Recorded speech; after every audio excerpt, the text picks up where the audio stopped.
Assalamualaikum warahmatullahi wabarakatuh, sahabat sekalian. Berita tentang politik memang terus ya istilahnya menjadi daya tarik yang begitu menggelitik ya, karena memang politik seperti kita tahu merupakan bidang kehidupan yang sangat menentukan berbagai hal. Oleh karena itu tidak heran jika berita politik selalu menjadi perbincangan menarik.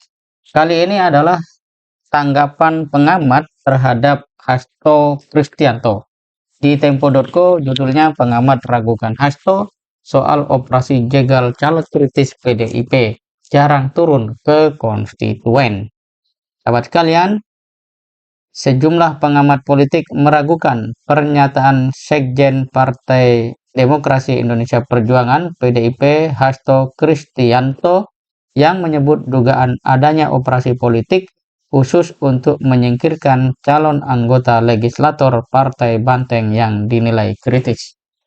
Memang kalau muncul pengamat meragukan, ini adalah hal yang karena mungkin apa yang disampaikan oleh Hasto itu belum didukung oleh sebuah fakta bukti yang menguatkan opini publik. Yang ada beritanya masih bersifat adalah ada operasi khusus yang menjadikan caleg PDIP yang kritis terhadap Jokowi dan Gibran itu menjadi tidak lolos. Dan ini merupakan satu segmen politik yang menarik ya, karena secara keseluruhan PDIP tetap menjadi pemenang pemilu.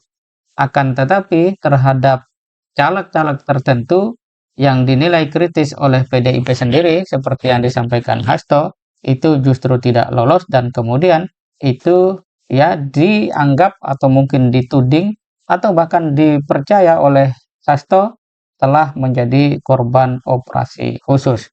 Dan sejauh tidak ada bukti, apalagi di media, tentu saja ucapan itu hanya akan mengundang ya spekulasi, opini tentang berbagai hal ya, tentang berbagai sisinya dalam dunia politik dan itu yang umum terjadi. Dan menarik, Direktur Eksekutif Trias Politika Strategis Agung Baskoro melihat bahwa penyebab tersingkirnya calon legislator itu kemungkinan besar disebabkan hilangnya basis konstituen atau pemilih mereka.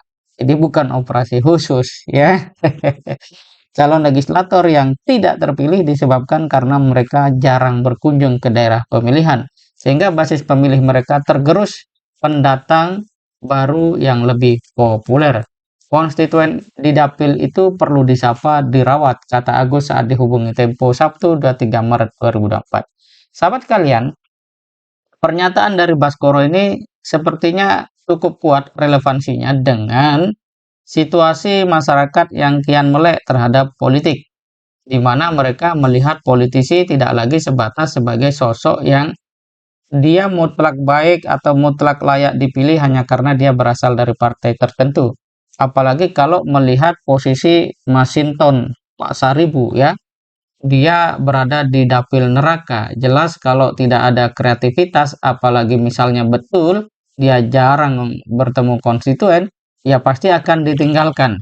Karena memang masyarakat Jakarta itu jauh lebih terbuka dibanding ya misalnya masyarakat di tempat-tempat lainnya.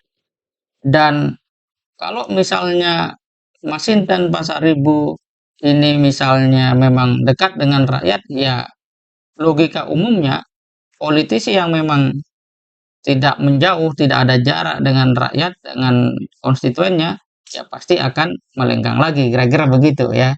Dan ini merupakan satu kaidah atau logika umum saja. Namun faktanya boleh jadi ada benarnya apa yang disampaikan oleh Hasto Kristianto itu sendiri. Dan sahabat sekalian, kalau kita cermati lagi bahwa ungkapan ada operasi khusus ini memang sebuah klaim yang menuntut adanya sebuah bukti dan ketelitian kita di dalam memahaminya. Karena apakah betul ada operasi khusus itu? Kalau iya, taktiknya mobilisasi dukungan dan simpati publik berbasis pemilih itu seperti apa dan mengapa itu misalnya terjadi hanya kepada 1, 2, 3 caleg tertentu dari PDIP misalnya ya. Kalau mau orang operasi khusus, kenapa nggak semuanya misalnya ya? Ini kan pertanyaan-pertanyaan untuk membantu apakah benar hal seperti itu terjadi.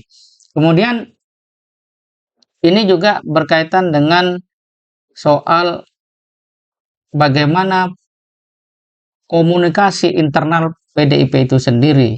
Nah, apakah ya pernyataan Hasto itu adalah pernyataan yang justru menunjukkan ada dinamika internal partai, bagaimana mengelola desain atau perbedaan pendapat di dalamnya, apakah tuduhan operasi politik khusus ini merupakan cerminan dan ketidakpuasan internal terhadap cara partai menangani kritik dan perbedaan pendapat, atau memang itu sebuah konklusi yang bulat di dalam internal PDIP Perjuangan itu sendiri. Namun satu hal yang pasti sahabat sekalian, bahwa tidak terpilihnya seseorang secara umum itu dikarenakan pertama, belum terlalu dikenal, kedua, masyarakat tidak melihat ada manfaat pada politisi itu, dan yang ketiga, boleh jadi politisi itu sudah dikenal, pernah memberikan manfaat, namun pada akhirnya tidak menunjukkan komitmen yang lebih tajam. Nah, manakah yang lebih tepat untuk menjadi sikap pilihan atau pilihan sikap dari PDIP, memberikan sebuah klaim bahwa ada operasi khusus, atau lebih baik melakukan evaluasi terhadap caleg-caleg yang bersangkutan, karena pada faktanya PDIP adalah partai pemenang pemilu 2024. Inilah satu hal yang penting untuk kita catat. Semoga bermanfaat. Assalamualaikum warahmatullahi wabarakatuh.